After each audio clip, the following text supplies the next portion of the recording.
je pense que les missionnaires n'ont pas amené que du négatif. Mais une des grandes erreurs, certains d'entre eux, peut-être de bonne foi, était qu'ils n'avaient pas su établir une différence positive entre le religieux, le spirituel, le culturel et le politique. I have a dream. Bonjour à toutes et à tous et bienvenue sur I Have a Dream, un podcast produit par Regard Protestant. Je suis Josiane Gongan et cela fait plusieurs années que je m'interroge sur l'articulation entre foi chrétienne et justice sociale. Parfois mise de côté car jugée trop proche de l'activisme politique ou moins importante que l'annonce de l'évangile, il me semble pourtant que la justice sociale est au cœur de cette bonne nouvelle en laquelle nous croyons. Dans cette première saison, nous allons nous intéresser à la justice raciale et à ses intersections avec la foi chrétienne dans le passé, le présent et en contexte francophone précisément. Aujourd'hui, je vais vous partager un épisode en 2 parties, lors duquel je discute avec Samuel Dansoko. Samuel est pasteur d'une paroisse de l'Église unie du Québec, où il a posé ses valises après une vie très riche en voyages. Il m'a été recommandé par une amie, fidèle auditrice du podcast, Coucou Jo, que je remercie car cet entretien très riche et très fluide m'a marqué pour toujours. J'ai eu l'impression d'être en famille, de discuter à bâton rompu avec l'un de mes tontons. Dans cette première partie de l'épisode, nous avons abordé une grande panoplie de sujets. Tout d'abord, Samuel m'a partagé son parcours de vie, aux 4 coins du monde, sa confrontation avec le racisme en église en France et le travail qu'il a dû faire sur lui pour ne pas claquer définitivement la porte de l'église. Nous avons aussi parlé de son rapprochement avec sa culture d'origine, survenue après des années d'aliénation culturelle. Ce qui nous a amenés sur le terrain où se rencontre la sagesse africaine et l'évangile. Dans nos échanges, il a été aussi question d'écologie, de politique, de justice et du besoin de solidarité entre humains pour faire face aux défis divers qui se présentent partout dans le monde en ce moment, notamment dans ces domaines-là. Enfin, nous avons passé du temps à établir la différence entre l'évangile et le christianisme en tant que système de domination. Je vous souhaite, les amis, d'être au moins autant enrichis que moi par cette conversation. Très bonne écoute! Bonjour à tous, aujourd'hui je vais m'entretenir avec Samuel Dansoko, qui est pasteur au Québec, qui est docteur en théologie et qui sert dans une église protestante unie du Québec. Est-ce que c'est bien ça, Samuel? C'est bien ça, Josiane. Vous savez presque tout de moi. C'est étonnant. Est-ce que vous voulez bien vous présenter plus personnellement, peut-être? Moi, j'ai parlé de titre et de travail, mais est-ce que vous voulez partager un peu de votre parcours, qui vous êtes? Un peu, et puis si ça vous intéresse, j'en dirai davantage. Mais j'ai mes questions. Okay. J'ai pas mal bourlingué ici et là. Je suis né au Sénégal, plus exactement à Saint-Louis du Sénégal, qui est une ville très, très historique dans la mesure où c'était, avant même la colonisation, un endroit prisé et connu à cause de sa position géographique le long du fleuve Sénégal et le long aussi de l'océan Atlantique. Alors, vous voyez, entre les deux, ça a attiré pas mal de personnes. Et ça met d'ailleurs la ville de Saint-Louis un peu en danger parce que c'est tout au nord du Sénégal. Alors, Saint-Louis est coincé entre l'océan Atlantique et le désert du Sahara, ce qui fait que chaque année, de manière dramatique, il y a plusieurs mètres d'un côté comme de l'autre qui sont pris et les gens disent que d'ici quelques dizaines d'années, Saint-Louis risque de disparaître de la carte. Et concernant le Sénégal et l'Afrique occidentale, c'est une vieille ville parce que c'était la première capitale de l'Afrique occidentale française. Ah, ok. Ce qui fait qu'on y voit de vieux bâtiments. C'est pas toujours un avantage parce que ces vieux bâtiments qui datent de plusieurs siècles, il faut les rénover actuellement et c'est pas toujours un cadeau. Donc, j'ai grandi au Sénégal. J'ai quitté le Sénégal quand j'étais plus qu'adolescent, jeune adolescent. J'avais une vingtaine d'années quand j'ai quitté pour la première fois pour vivre pendant une période considérable. Et je suis allé alors à Strasbourg pour mes études de théologie, parce qu'au Sénégal, à l'époque, il n'y avait pas d'institut de théologie protestante. Actuellement, il y a quelques écoles de théologie, mais il nous faut trouver encore, peut-être avec une association, avec des pays environnants, un endroit où on donne une bonne éducation théologique, parce que c'est de plus en plus important. J'ai passé une dizaine d'années à Strasbourg et quand j'avais plus de doigts pour compter, j'ai dit, il faut retourner au Sénégal. Et je suis resté une dizaine d'années comme pasteur de l'Église protestante du Sénégal. D'ailleurs, j'étais le premier pasteur sénégalais de l'Église protestante du Sénégal. Alors, c'était vraiment un événement d'ampleur au niveau national. Ouais. Incroyable. Après une dizaine d'années au Sénégal, je suis parti en 1991 parce que j'étais vraiment épuisé. Et il y a eu plusieurs miracles de Dieu dans ma vie. Et là, si j'étais resté quelques mois de plus au Sénégal, j'aurais peut-être eu un burn-out, comme on dit. Ah, ok. Mais oui, avec une bourse du Conseil œcuménique des Églises, j'ai pu alors partir à Chicago.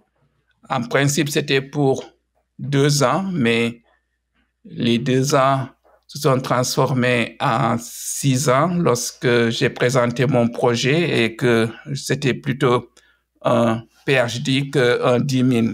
Parce que l'idée, c'était simplement prendre 2 ans pour réfléchir de manière académique sur mes 9-10 années de pratique. Et puis, Dieu a fait les choses avec peut-être la complicité ou bien l'aide de certaines personnes pour que ce qui devait être un séjour de 2 ans se transforme plus ou moins en, je dirais pas tout à fait un exil,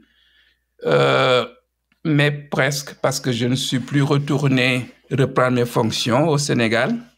Je me suis retrouvé coincé à Chicago après mon doctorat et il fallait trouver du travail et prendre disposition pour essayer d'avoir la résidence permanente.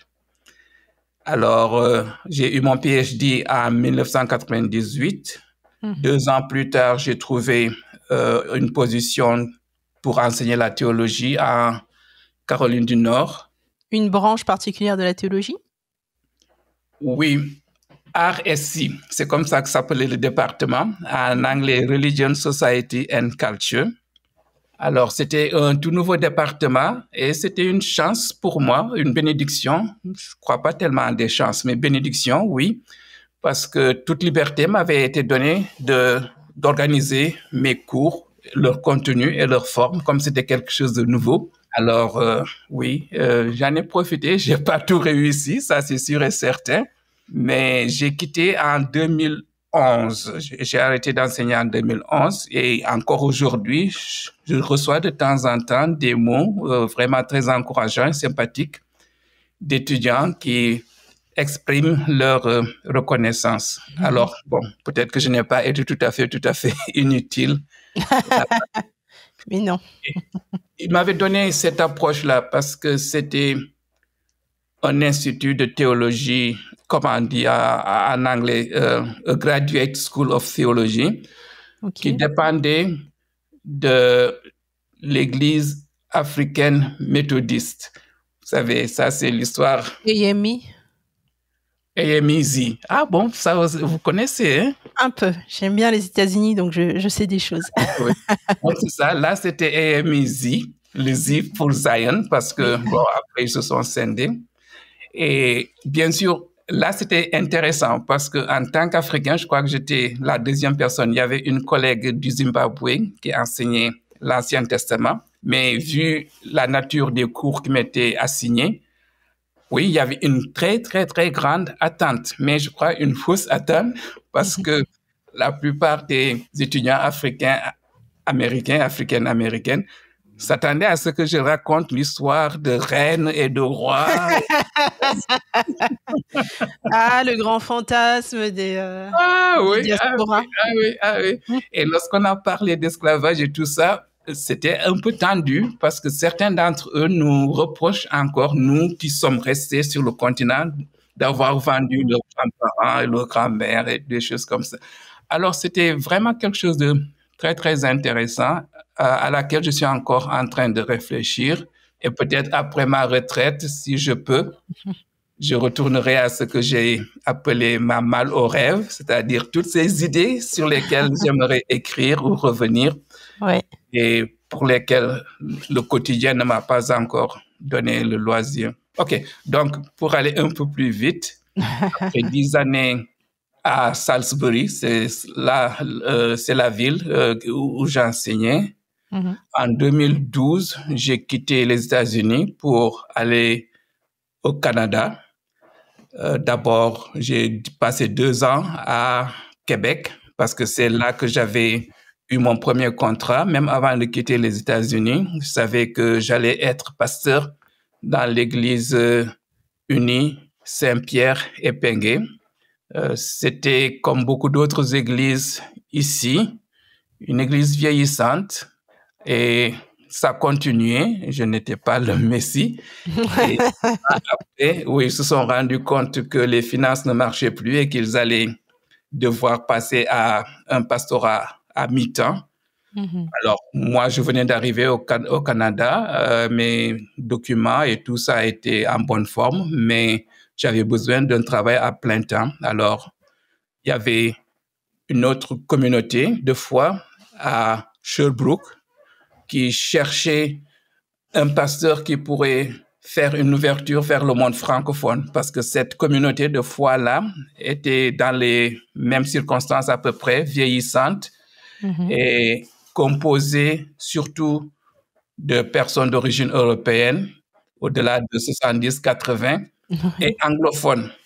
Anglophones dans un environnement tout à fait francophone. Alors, ils se sont rendus compte que la seule manière pour eux d'assurer un certain avenir, si jamais ils avaient un futur, c'était de s'ouvrir au monde francophone. Alors, ça tombait bien.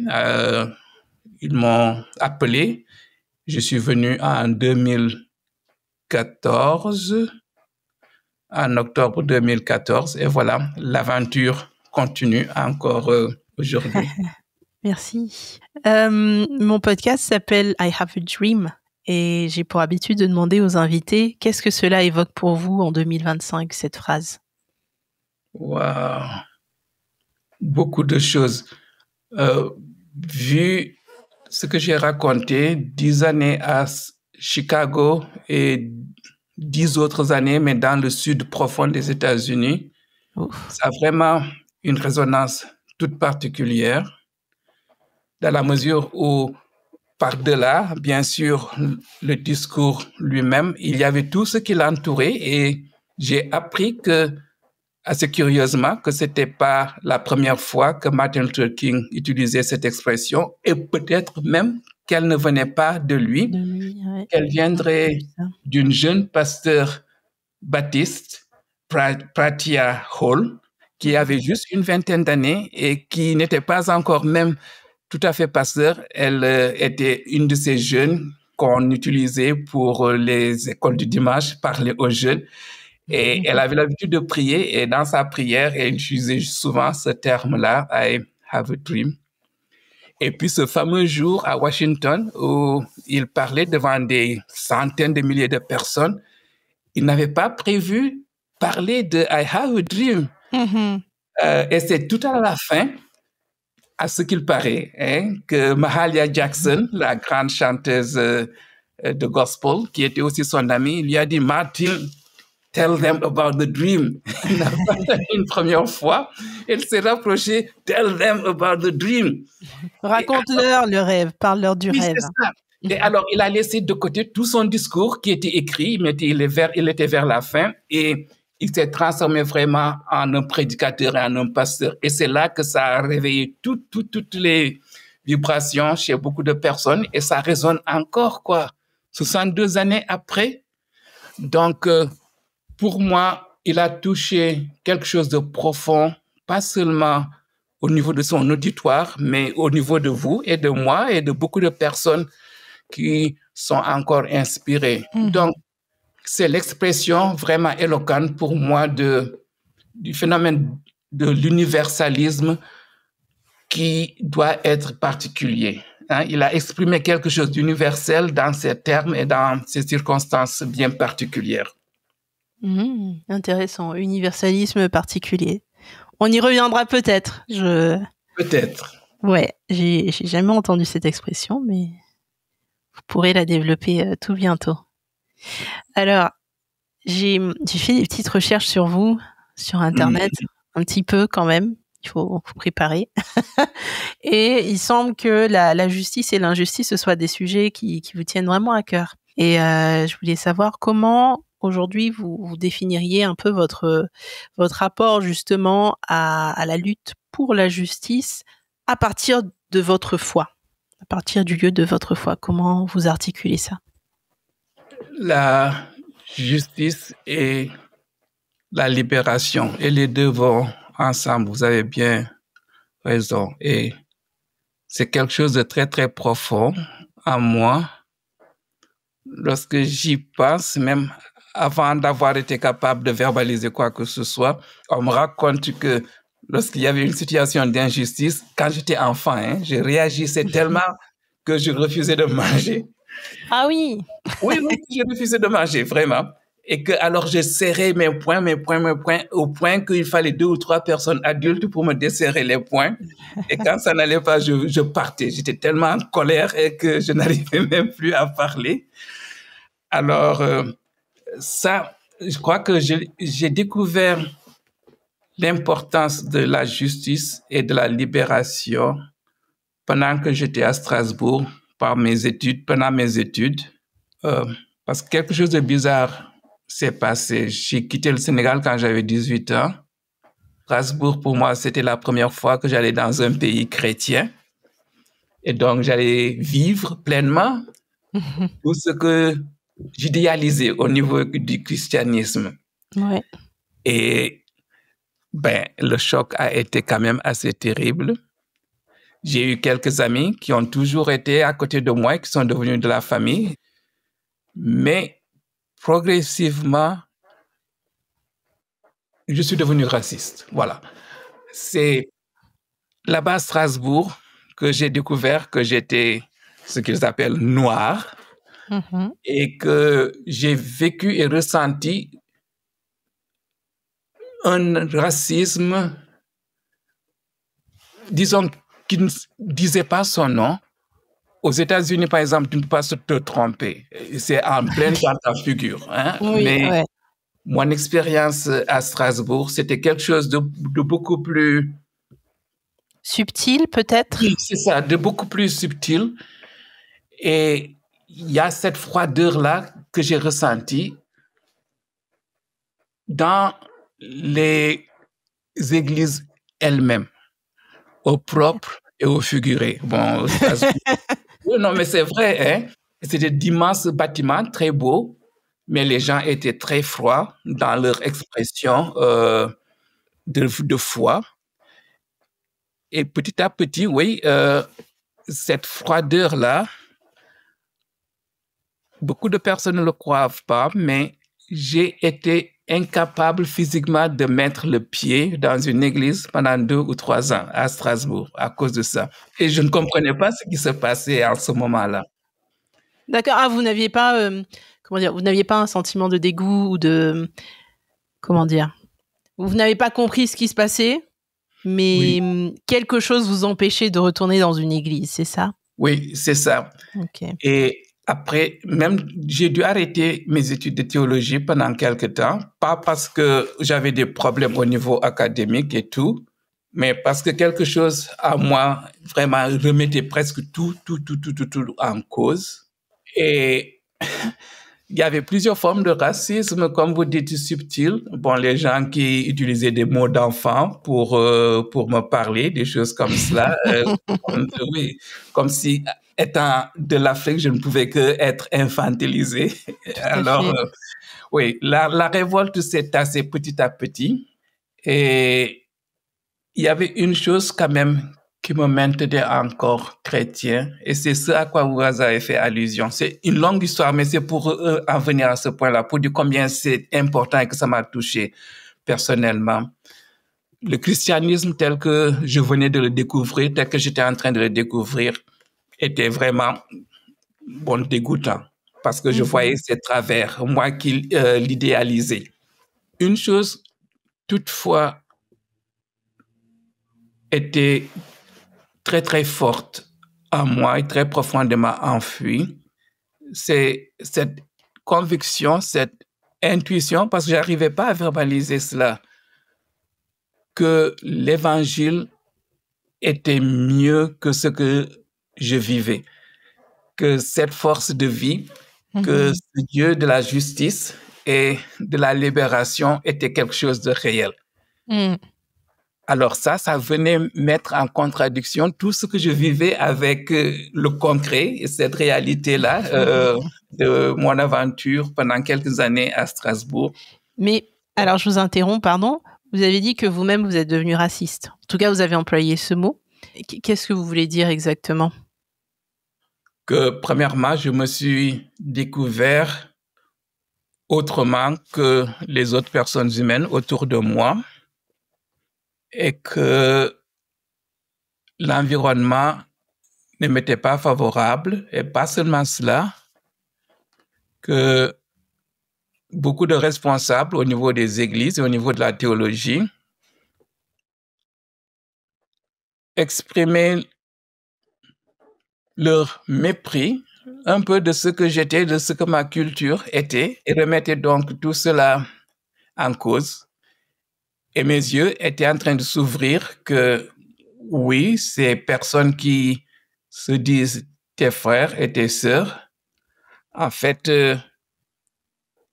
ils te méprisent.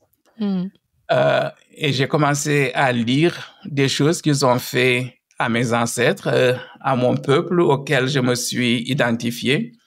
Et vous voyez, vous avez pas mal bourlingué. Et je crois, lorsqu'on est loin de ces bases, on réfléchit davantage sur ce qu'on n'a pas eu l'occasion peut-être de découvrir ou de mesurer lorsqu'on vivait dans le pays. Sûr. Alors, oui, j'ai pris conscience de qui j'étais. Et en même temps que j'avais cette révolte-là contre le fait européen, je ne sais pas si on en parlera, j'ai du mal à vous continuer de parler d'enfants de Dieu en termes de couleur. Alors, vous m'entendrez très peu parler de noir et de blanc. Et pour moi, c'est une forme de résistance. Parce que, une petite parenthèse, nous savons que le racisme tel qu'il est actuellement, c'est un construct social tout à fait artificiel. Alors, utiliser les mots de cet empire du mal, pour moi, contribue à le perpétuer. Alors, une manière de lutter contre cela, c'est de démanteler et refuser d'utiliser des mots qui ne correspondent pas vraiment à la réalité, mais qui ont pris une très grande force un peu partout. Alors, je ne veux pas être prisonnier de ça. Je sais que c'est très, très difficile. Oui, c'est intéressant. Je trouve ça fort intéressant. Ah oui, les mots, pour moi, sont vraiment très, très importants. Alors, je ne veux pas perpétuer quelque chose que je veux combattre en utilisant ses propres mots. Voilà, donc, parce que les mots, n'est-ce pas une description de comment on conçoit les choses et la réalité. Alors, continuer à utiliser ce même vocabulaire, pour moi, perpétue la réalité que l'utilisation de ce vocabulaire-là a instauré. À créer, alors, ouais. Ça me rappelle un peu ce que vous dites, une citation qu'on lit par-ci par-là d'une dame afro-américaine qui s'appelait Audre Lorde, qui disait You cannot use the master's tool. Oui. Pour, vous pouvez pas utiliser. Voilà, vous pouvez pas utiliser les outils du maître pour casser sa maison. Oui. Voilà, votre démarche par rapport aux mots, ça me rappelle un peu ça, en fait.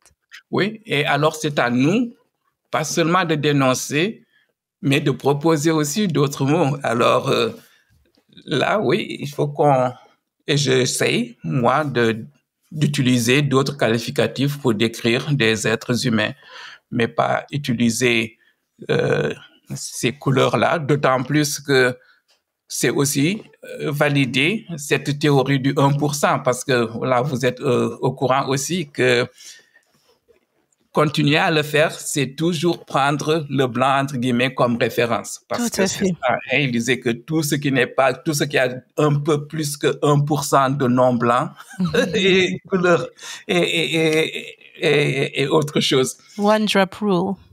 Ouais, c'est ça, exactement, c'est ça, that's it. Alors, moi, je pense vouloir aussi libérer mes frères et sœurs du blanc en faisant que le blanc ait une couleur parmi d'autres. La dernière fois que j'ai regardé, c'était une couleur, non? Alors, pourquoi on dit colored alors que, bon, alors... Tout à fait. Ouais, c'est intéressant. J'ai écouté, un ami m'a envoyé un petit clip sur un réseau social et c'était l'interview d'une ancienne star, célébrité qui disait je ne suis pas afro-américaine ou africaine-américaine, je suis américaine parce que les personnes dites blanches, elles ont le droit d'être américaines. On dit pas qu'elles sont euro-américaines ou italiennes-américaines, enfin on le dit plus. Oui. Mais par contre, il est important d'utiliser l'essence que Dieu nous a donnée. Il y a différentes couleurs dans la vie et c'est pas parce qu'on est conscient de ces différentes couleurs que on doit les mettre de manière hiérarchique, parce que c'est ça aussi une des absurdités de ce système-là, c'est hiérarchiser les valeurs des personnes humaines par rapport non seulement à ce qu'ils appellent leur couleur, mais à leur tête de peau. Et venant du Sénégal, je sais que malheureusement, oui, les gens veulent s'éclaircir la peau, non seulement pour des raisons esthétiques, parce que pour moi, c'est pas du tout esthétique, mais aussi parce que, oui, il y a toute cette idée que plus on a la peau claire, plus on a de valeurs sociales. Alors, c'est vraiment absurde et c'est comme un cancer qui nous tue, qui est en train de se répandre. Et qui commence très tôt. Oui, malheureusement, oui, c'est ça. Et oui, qui favorise un phénomène d'internalisation. C'est ça aussi. On le met à nous et nous devenons quelquefois les propres auteurs de notre oppression. Oui, c'est terrible. Hein?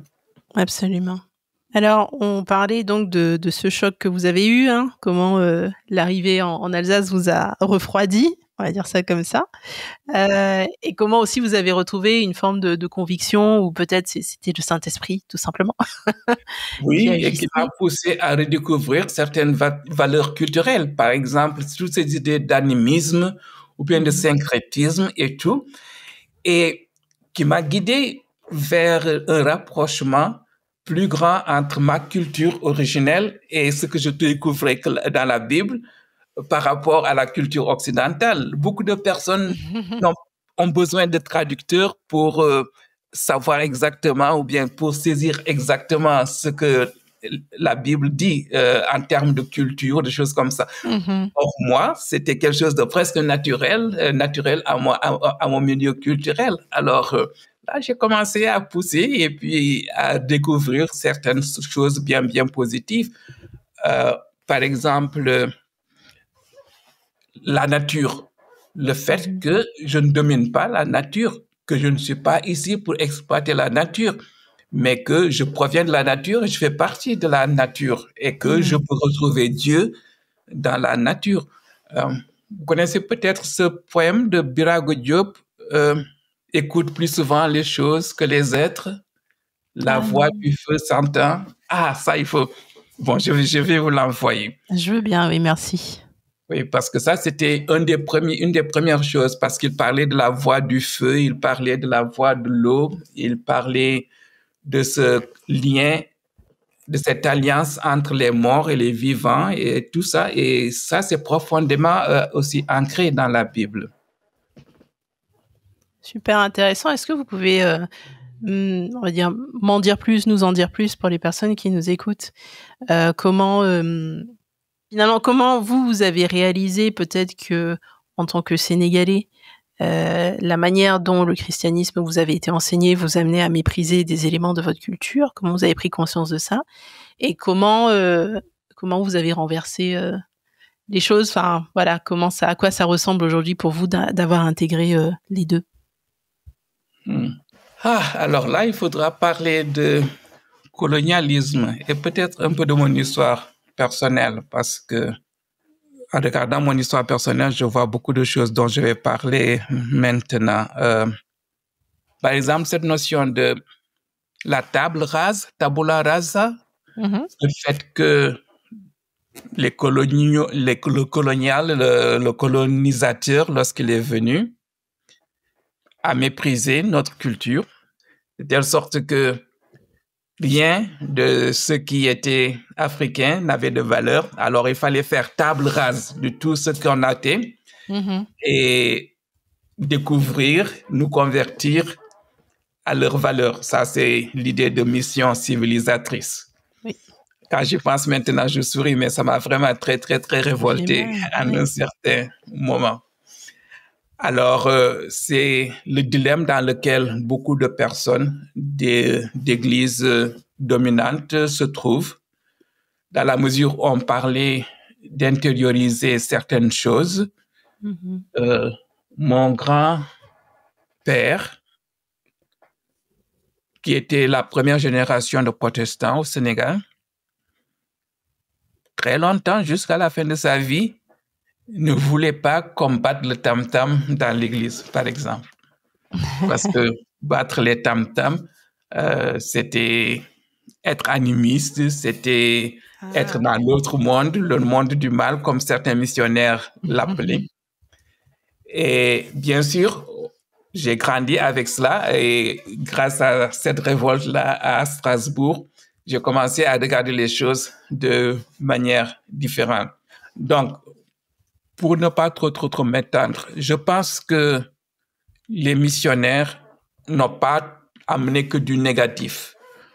Mais une des grandes erreurs, certains d'entre eux, peut-être de bonne foi, était qu'ils n'avaient pas su établir une différence positive entre le religieux, le spirituel, le culturel et le politique. Parce que le regard qu'ils ont jeté sur notre culture était un regard méprisant, le regard du plus fort, le regard du colonisateur qui vient pour civiliser des gens à l'état sauvage. Alors, cette idée de mission civilisatrice, pour moi, a pris une toute autre tournure quand j'ai découvert vraiment ce que c'était la civilisation de ces personnes-là qui voulaient nous civiliser. Et la personne qui voulait nous civiliser. Alors, oui, j'ai un hate-to-love relationship avec les missionnaires. Et... On n'est pas tout seul. Oui. Alors, j'ai commencé à redécouvrir certaines choses sur les valeurs profondes. Qu'est-ce qu'ils appellent animisme? Qu'est-ce qu'ils appellent syncrétisme? Lorsqu'on observe vraiment ce qui se passe en Europe et la manière dont le christianisme est vécu dans sa manière occidentale, on voit beaucoup d'éléments d'animisme, de syncrétisme. Il y a cette religion civile dont on parle. Alors, mais je pense que c'est à nous, Africains, non seulement de redécouvrir les valeurs profondes de notre culture, sachant que, moi je prends le risque de dire que rien d'humain n'est à 100% parfait. Donc, au nom de l'évangile de justice, de libération et de vérité, il faut que nous nous opposions à certaines pratiques, même ancestrales, dans nos cultures, qui vont contre les droits de la personne humaine, contre les droits de la dignité humaine. Simplement parce que toute personne humaine, je parle de imago Dei là, toute personne humaine, à mon sens, parce que Dieu l'a créé avec des droits et des droits à la dignité, à la vie, au respect, des choses comme ça. Pour moi, cette litanie des droits de la personne humaine, ce n'est pas l'ONU qui le garantit, ce n'est pas un pouvoir politique qui le garantit, mais ce sont des droits donnés à chaque être humain simplement parce que chaque être humain est créé à l'image de Dieu. Amen. C'est vrai. C'est vrai, c'est vrai. Mais continuez, hein, j'étais juste un peu excited. Oui, donc on a beaucoup de choses à apporter où que nous soyons. Parce que certaines personnes pourraient dire, mais bon, ce que tu as à dire là, pourquoi tu le dis à des milliers de kilomètres de chez toi? Hein? Pourquoi tu ne vas pas le dire à ton peuple, au milieu de ton peuple et tout? Oui, il y a une certaine vérité dans cela, mais n'est-ce pas que la terre entière appartient à Dieu? Alors, les principes fondamentaux de la manière dont je vois nos rapports en tant qu'être humain et la vie n'a pas tellement grand-chose à voir avec ma location géographique. Parce que ce que je dis pour moi et pour mon peuple, je le dis aussi pour n'importe quel être humain ou que cet être humain-là soit soit sur la terre. Parce que fondamentalement, c'est quoi? C'est devenir qui je suis, devenir cette belle personne, cet ouvrage devant lequel Dieu s'est extasié, le devenir, mais aussi permettre à l'autre de l'être. Et même si je peux collaborer avec l'autre pour que l'autre devienne le plus près possible de l'idéal que Dieu avait en créant cette personne. Et ça touche beaucoup de choses. Hein. Bon, en tout cas, pour revenir à la question qui a commencé tout cela, oui, nous devons, par fidélité à ce projet de Dieu, lorsque Dieu nous a créé, Dieu a créé nos cultures, redonner toutes leurs valeurs positives, humaines à nos cultures, sans complexe et sans acharnement, parce que pour être chrétien, il faut vraiment que l'évangile soit inculturé, prenne racine dans nos valeurs. Et vous avez un exemple d'une valeur de chez vous que vous avez retrouvée ou trouvée dans le christianisme aussi? Que j'ai retrouvée dans le christianisme ici? Non, je veux dire quelque chose peut-être que vous avez appris quand vous étiez enfant, une valeur qu'on vous a inculquée et qui finalement, vous la voyez en miroir dans l'évangile. Oui. Et j'ai appris beaucoup de choses comme enfant dans les légendes, les contes et légendes, parce que je me souviens de soirs là, avec pleine lune ou pas pleine lune, où à l'entrée de la maison, tous les enfants venaient et puis on nous racontait des contes. Et lorsqu'on retourne à ces contes, on voit que il y a des choses très, très, très profondes, hein, des valeurs humaines très, très, très, très profondes. Par exemple, notre rapport à la nature. Le fait que quand tu es dans un milieu que tu ne connais pas, en pleine nature, montre du respect, même si tu ne connais pas, parce que mépriser t'amène des problèmes. Être impoli t'amène des problèmes. Alors, on rigolait lorsqu'on nous apprenait tel enfant, et c'est souvent, on mettait ensemble, par exemple, une fille gâtée, riche et tout, et sa demi-sœur dont la mère est morte, par exemple, et bon, c'est des foyers quelquefois polygames, et sa belle-mère, sa marâtre, la maltraite. Alors, les deux enfants grandissent, l'une est gâtée et puis ne fait rien d'elle-même. alors que l'autre, par la force des choses, par l'oppression qu'elle subit et tout, apprend à se débrouiller, peut survivre et montre du respect à tout le monde.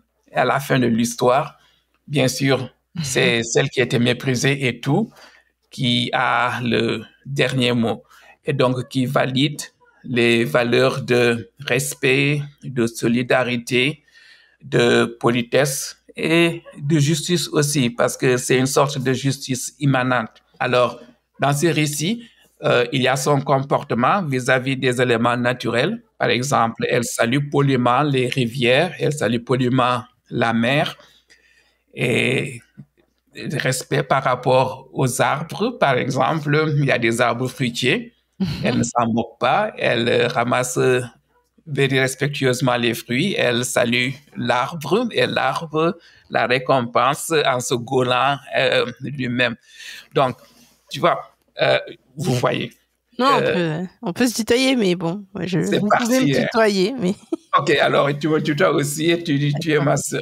Alors, lorsqu'on nous dit que nous adorons les choses, que nous sommes animistes, parce que c'est ça, hein, qu'on donne une âme aux choses. Ouais. Bon, ils n'ont pas vraiment réfléchi ce qui nous disaient cela. On n'adore pas l'arbre en tant que tel. Je ne sais pas ce qu'il en est, d'où vous venez, mais au Sénégal, traditionnellement, quand tu coupes même une branche d'arbre, tu demandes pardon à l'arbre parce que tu dis que je te coupe, mais c'est que j'en ai besoin. À plus forte raison, lorsque on égorge, que ce soit une poule ou bien un autre animal, lorsqu'on prend une vie, quelle qu'elle soit, on se rend compte que c'est vraiment une vie qu'on prend et on la prend par nécessité. Alors, ce n'est pas parce qu'on adore l'arbre, c'est pas parce qu'on adore la terre ou bien la mer ou le fleuve, mais parce qu'on sait qu'il y a une certaine interdépendance entre nous. Et moi, j'ai un peu poussé la chose. Je suis devenu peut-être un peu mystique sur les bords. Pourquoi pas, c'est bien. Il y en a partout, dans toutes les religions. Amen. Et c'est à moi de dire amen à toi. Et je me rends compte de plus en plus, vraiment ça c'est sérieux et puis ça me touche beaucoup que, au fond, nous sommes un. Non seulement nous venons de la terre, mais nous sommes un avec la terre, nous sommes un avec la création, avec un grand C. Et ça dicte beaucoup de ma conduite, de ma manière de penser, de ma manière d'être relié aux choses et aux êtres. Alors, tout à l'heure, quand je citais ce poème-là de Birago Diop, écoute plus souvent les choses que les êtres. Et en fait, si vous le googlez, si vous commencez à écrire ça, je pense que le reste viendra. Il y a quelque chose de presque incompréhensible qui nous lie être et chose. Et je ne suis pas le premier à le dire.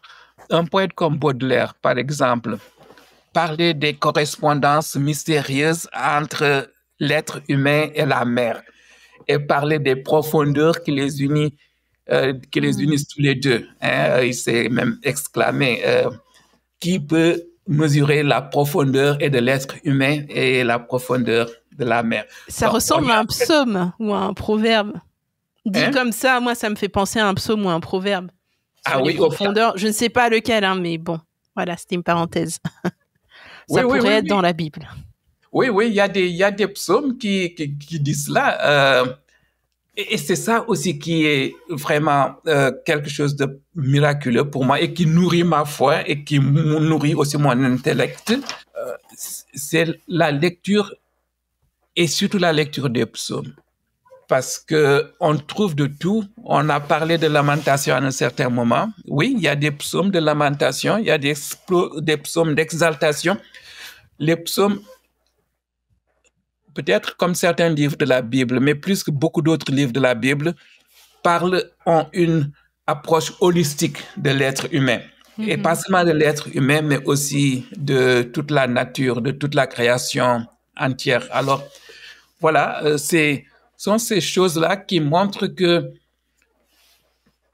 la théologie occidentale, elle commence à changer, mais elle a intérêt à encore davantage changer. Oui, qui pense ou bien qui a enseigné que nous sommes au-dessus de la création et que Dieu nous a donné le mandat d'exploiter. Oh, mais c'est vraiment une absurde, c'est une absurdité parce que on nous a confié la gérance plutôt que la gestion de la terre. Et ce n'est pas rien parce qu'on évoquait les psaumes. Les psaumes disaient qu'on a été créé à peine inférieur, soit aux dieux ou bien aux anges. Nous avons un énorme pouvoir. Mais est-ce que c'est le pouvoir d'exploiter, de détruire? Ou alors, comme je pense que c'est le cas, le pouvoir de cultiver, de veiller à l'épanouissement, à la solidarité. Alors, voilà, donc il y a des approches tout à fait différentes. Et la première approche de cette théologie occidentale nous amène, je crois, à beaucoup de catastrophes que nous vivons aujourd'hui. On s'est entièrement fichu. J'ai un autre mot à la tête, mais je suis... Vous êtes poli. J'essaye. Mais quand la passion l'emporte, bon, les choses sortent, les mots sortent. Bon. Oui, cette exploitation effrénée de la terre amène les calamités que nous sommes en train de vivre. Et il faut prendre sérieusement en compte notre responsabilité en tant qu'être humain. Les gens disent que les saisons et tout ça, c'est Dieu qui les a créées. Et puis, il y a toujours eu des cycles de refroidissement et de réchauffement. OK, mais nous avons peut-être une toute petite responsabilité, un tout petit pouvoir, mais comment on utilise ce pouvoir-là? Comment on utilise ces responsabilités-là? Et c'est ça la question. Vraiment, si nous sommes convaincus que quand je fais du mal à la terre, quand je fais du mal à l'eau, quand je te fais du mal à toi en tant que la chair de ma chair, c'est comme un boomerang que ça va me revenir dessus. Alors, peut-être que je ferai un peu attention. Et ça, notre sagesse ancestrale nous l'a enseigné que le remède de l'être humain, c'est un autre être humain. Ça, c'est un proverbe sénégalais, Nit Moy Karabam. Et c'est tellement plein de sagesse, une sagesse que malheureusement, même nous, Sénégalais, nous ne pratiquons plus. Mais, alors, vous voyez, c'est pour ça que je disais que la location géographique a peu d'importance parce que ces valeurs, c'est des valeurs universelles et chacun de nous les vit dans son contexte particulier. Et on revient à ce que vous disiez, ce que tu disais au début sur l'universalisme particulier. Voilà. Super. Donc, moi, je déduis, par exemple, que je ne peux pas être dans des combats contre le racisme, être antiraciste et en même temps exploiter la terre. Ça n'a aucun sens. Ça n'a aucun sens, effectivement. Ou être écologiste et refuser, refuser des droits à des personnes qui ne me ressemblent pas ou qui aiment d'autres personnes, etc. Voilà. Oui. Et tout est un peu lié. C'est exactement ça quand je dis que vraiment nous sommes un et qu'il y a une chaîne de solidarité, qu'on le veuille ou non, qui nous lie pour le meilleur ou bien pour le pire. Mais Dieu est un Dieu de vie. Et ça me rappelle un peu ce passage de Deutéronome où Dieu nous supplie, voilà, je mets devant toi la vie et la mort, je t'en supplie, choisis la vie. Hein? Et la vie pour tous, la libération pour tous et pour la terre aussi. C'est ça. Je n'ai pas encore vérifié cela, mais je suis vivant. Desmond Tutu disait que il y a un principe éthique africain qui dit que est mal tout ce qui provoque ou contribue à la mort et est bien tout ce qui contribue à la vie. Hein? Alors, je pense qu'il y a de cela. Et si on arrive à reformuler ça dans nos sagesses populaires, nous pourrions être réconciliés avec nous-mêmes, avec la nature qui nous entoure, parce qu'il n'y a pas de choix. Si ça continue comme ça, Je pense que la nature est résiliente plus que l'être humain. Et si ça continue, peut-être un jour, il n'y aura plus d'être humain, mais la nature va continuer. Mais c'est ce que je disais. J'ai passé la semaine dernière à dire ça à des amis, tous les jours à une amie différente, parce qu'on écoute un peu les nouvelles. Et puis moi, je dis, mais franchement, les humains, on va s'autodétruire. Si on continue, la Terre va vivre sa vie. Et nous, on va s'autodétruire, vu tout ce qu'on fait, etc. Oui. Alors que vraiment, Dieu est formidable parce que nous, êtres humains, on est tellement exceptionnels. Regarde la Terre, elle est tellement petite par rapport à l'univers.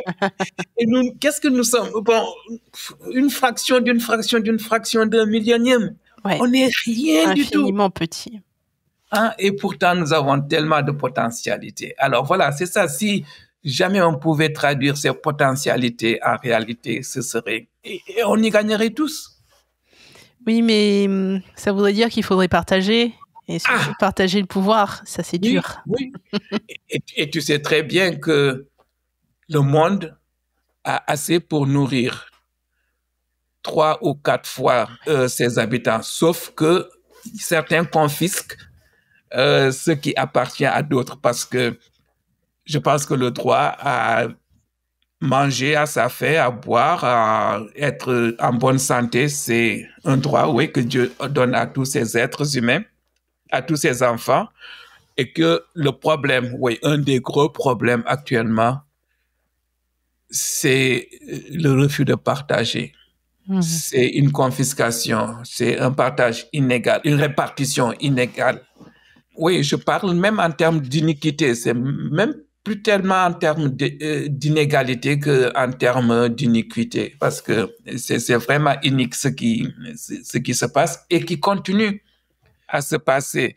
Parce que malgré tout ce qu'on a découvert, malgré tous les progrès, il y a quelque chose qui me terrorise, moi, c'est que la distance de gap entre ceux qui ont et ceux qui n'ont pas s'agrandit de jour en jour. Et des gens comme ce qui se passe actuellement, pas tellement loin du Canada, ne font que favoriser tout ce gouffre entre ceux qui ont ou bien ceux qui croient qu'ils ont, ceux qui ont dépossédé les autres et ceux qui sont de plus en plus dépossédés. Oui, c'est un gros, c'est peut-être un des gros problèmes de notre temps.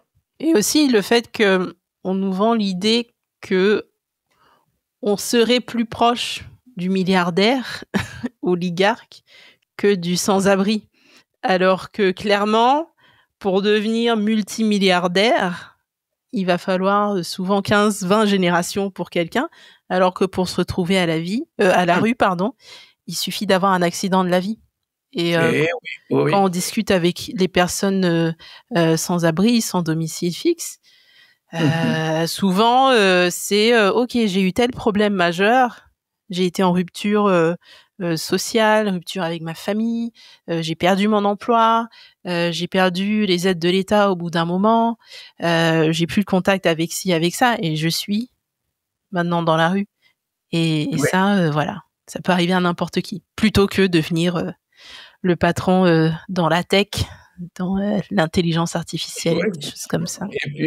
Et puis oui, l'argent ne donne pas tout. Combien de milliardaires sont morts de maladie, par exemple, hein? Alors, oui, n'oublions pas cela. Ça, je pense que pour revenir à une partie de notre conversation, c'est un des grands enseignements de la sagesse africaine qui rejoint très, très profondément certaines valeurs évangéliques, que notre valeur en tant qu'être humain ne vient pas de ce qu'on possède ou bien de ce dont on est dépossédé, mais de quelque chose, que ce qui fait notre richesse, c'est nos relations, plutôt que notre avoir. C'est comment nous vivons plus que ce que nous accumulons.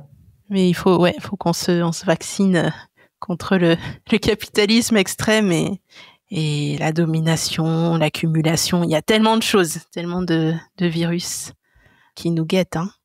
On a déjà parlé un petit peu du sujet, on a touché légèrement, mais je voudrais revenir sur quelque chose. Voilà, il y a certains chrétiens ou des gens pas chrétiens, hein, des personnes qui vont dire, voilà, la colonisation, c'est du passé. On aimerait bien passer à autre chose et laisser le passé dans le passé.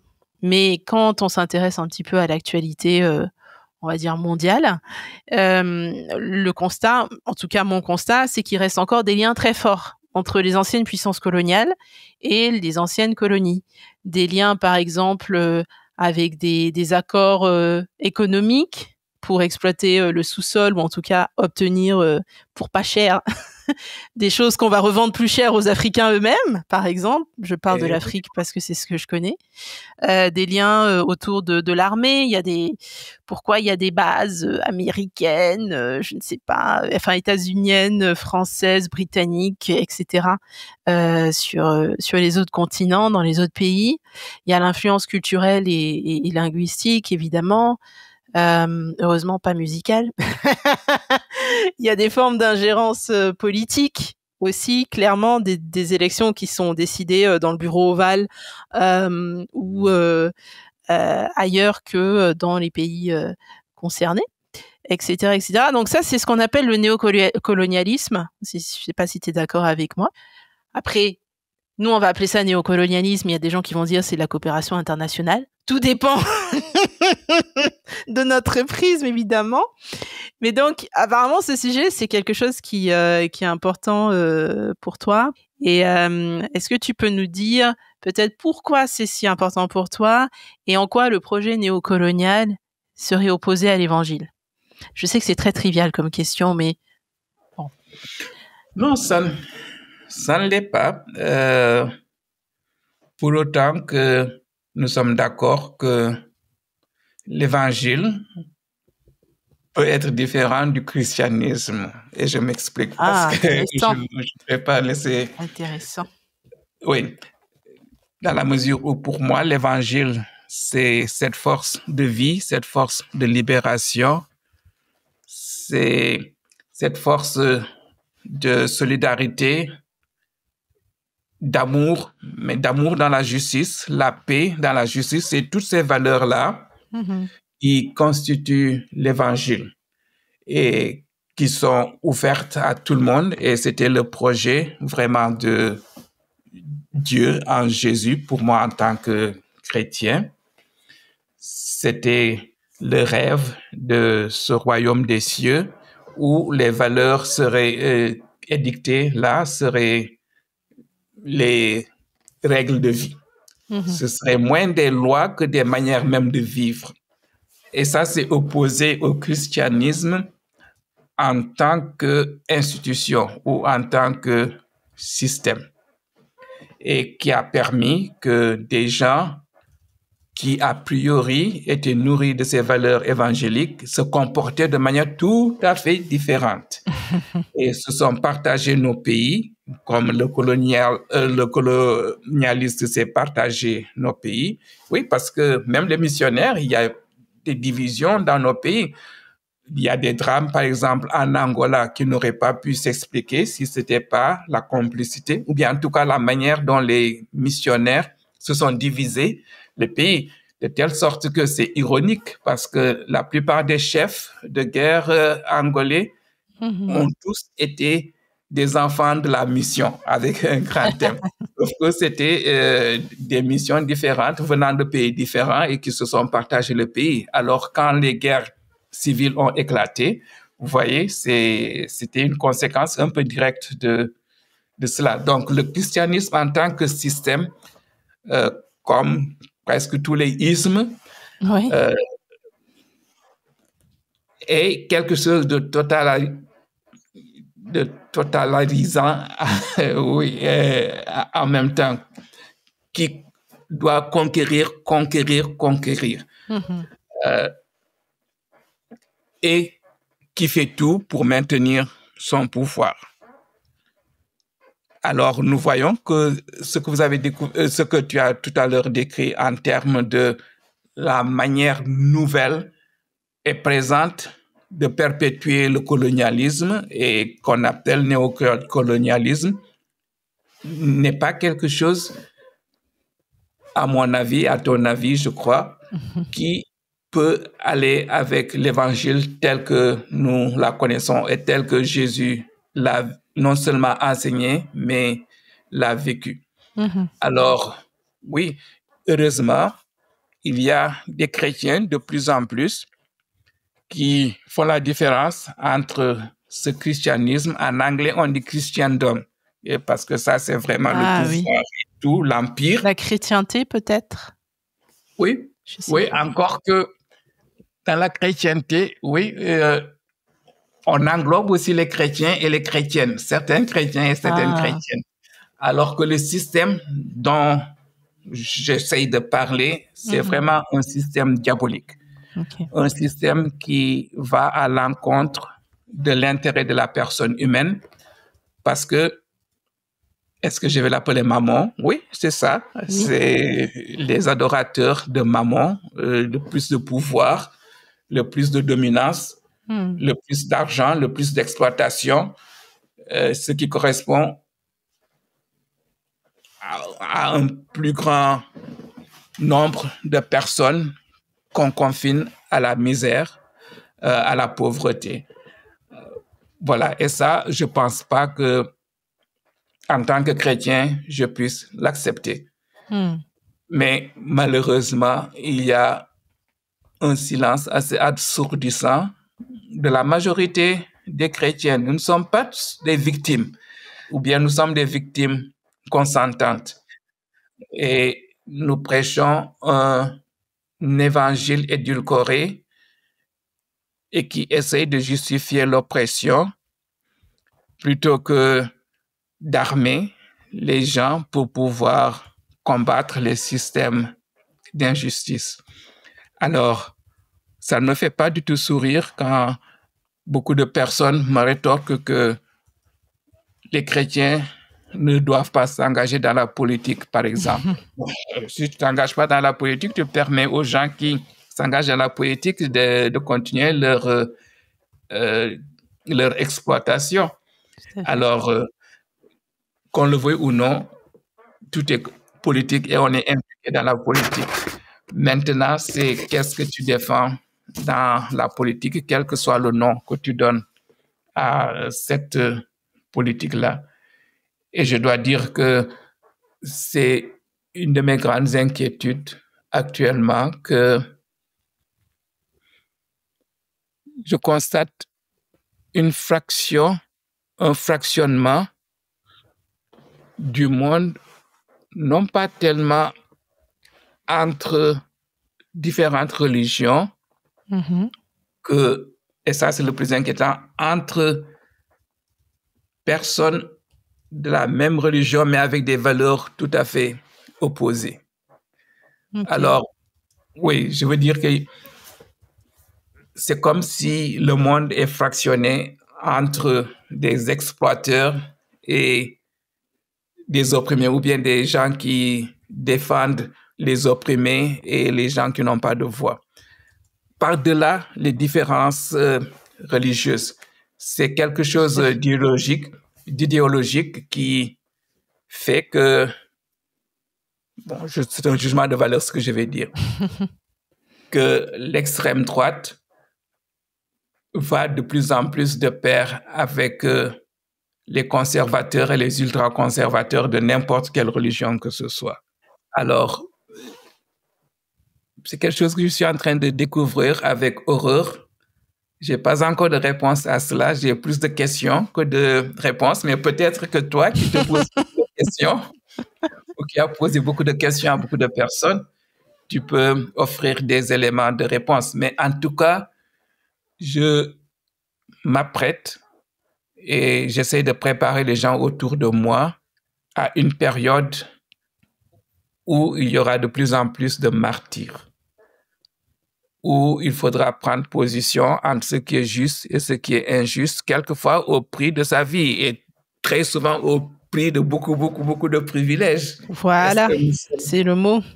Ah oui, oui. Est-ce que nous sommes prêts à les perdre au nom de l'Évangile, au nom du partage que tu as évoqué et que moi j'appuie, au nom de l'équité, ou bien est-ce que c'est juste du bla bla bla bla bla bla et qu'on va l'enrober de gentils mots, peut-être de rituels chrétiens, dits chrétiens, pour qu'on avale toutes ces couleuvres-là, alors qu'il y a des gens qui tirent le diable par la queue et nous y contribuons.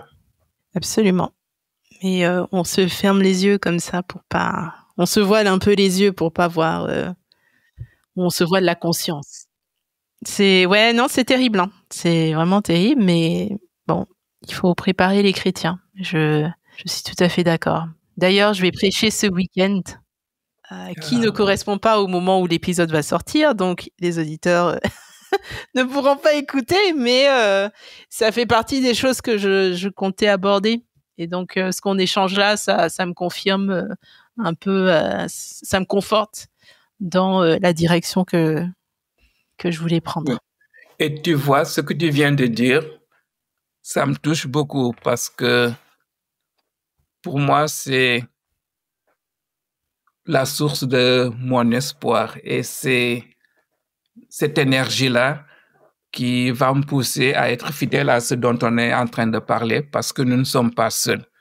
Et que, autour du monde, même si cela ne paraît pas, il y a beaucoup, beaucoup plus de personnes qui partagent ces valeurs-là que nous ne le pensons.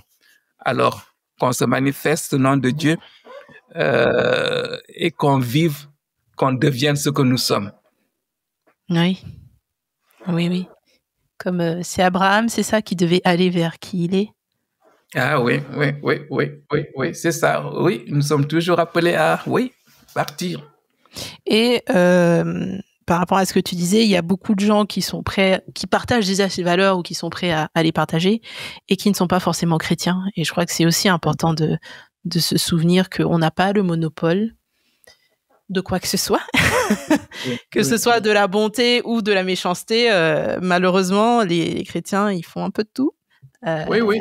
Et heureusement, tu vois, Josiane, c'est ce que j'ai essayé d'expliquer tout à l'heure, ou bien ce dont j'ai essayé de parler tout à l'heure, quand je disais qu'il y a cette division que je constate, non pas entre les religions, mais entre des personnes d'approches différentes par-delà les religions. C'est ce que tu dis. Je pense que ces valeurs de justice, de solidarité et tout, il y a des chrétiens, il y a des musulmans, il y a des hindous, il y a des personnes athées, il y a des personnes qui professent les religions traditionnelles, qui essaient de les vivre. Et de l'autre côté, du côté des exploiteurs, du côté des gens qui veulent s'enrichir sur le dos des autres, du côté de certains idolâtres de l'argent, de ceux qui aiment l'argent, maman. Il y a des gens de toutes les confessions de foi. Il y a des protestants, il y a des musulmans, il y a des catholiques, il y a des bouddhistes. Donc, je pense que de l'autre côté, il y aura des surprises. Absolument. Les gens qui vont tous les jours à l'église ou bien qui ont leur chapelet tout le temps à la main et tout ça, il y aura des surprises. C'était mon épisode avec Samuel Dansoko. Et Samuel, je te remercie pour ton partage d'expériences de vie, pour ton humilité et pour ton engagement qui m'ont vraiment beaucoup inspiré après notre échange. Si cet épisode vous a interpellé, je vous encourage à le partager avec une personne avec qui vous pourrez en discuter. N'oubliez pas de me laisser un commentaire sur Spotify et 5 étoiles sur Apple Podcasts pour faire rayonner ce projet encore plus sur les plateformes. Vous pouvez m'écrire pour me partager vos retours ou me faire des suggestions d'invités à l'adresse josianehasAdream@gmail.com. Pour rester connecté à l'actualité du podcast, je vous invite à me suivre sur Instagram @IHaveADream_podcast et à me lire sur Substack où je partage parfois des pensées personnelles sur les sujets abordés dans le podcast et sur l'actualité mondiale. Vous trouverez toutes les informations dans les notes de cet épisode. Je remercie Héloïse Basselet et Laurent Bazard pour l'habillage du podcast. Et d'ici le prochain épisode, continuez à rêver.